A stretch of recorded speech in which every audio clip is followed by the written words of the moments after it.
வணக்கம். நான் சண்முகநாதன், வர்ம வைத்தியர் பேசுறேன். இன்னைக்கு வர்ம சிகிச்சையில நான் உங்களுக்கு என்ன சொல்லி தர போறேன் பாருங்க. ஆ பொதுவா எல்லாருக்குமே கை பகுதிகள்ல நெறைய வலி இருக்கும். இந்த ரிஸ்ட் பக்கம் சரிங்களா? ரொம்ப இப்படி சுத்த முடியாம, இப்படி ரொம்ப என்ன சொல்லுவாங்க, அசைவு அசைவு கொடுக்க முடியாம ரொம்ப வலியா இருப்பீங்க. அப்ப இந்த மாரி பிரச்சனைகளுக்கு நம்ம எப்படி தீர்வு காணலாம் அப்படின்னாக்கா, வர்ம பாயிண்ட் நான் 2 பாயிண்ட் குடுக்குறேங்க. முதல்ல இந்த பகுதி, இங்க ஒரு வர்ம பாயிண்ட் இருக்குங்க.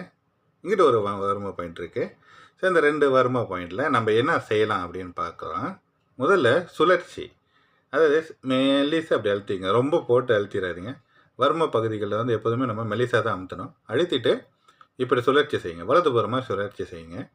இங்க ஒரு 10 தடவை, இங்க ஒரு 10 தடவை. ஸோ சுழற்சி செய்துவிட்டு அதுக்கப்புறம் கையை இப்படி சுத்துங்க. வலதுபுறம் ஒரு 10 தடவை, இடதுபுறம் ஒரு 10 தடவை சுற்றி விட்டுருங்க. அதுக்கப்புறம் பாருங்கள் வலி சனஞ்சனமாக இறங்கும். சரிங்களா? நன்றி, வணக்கம்.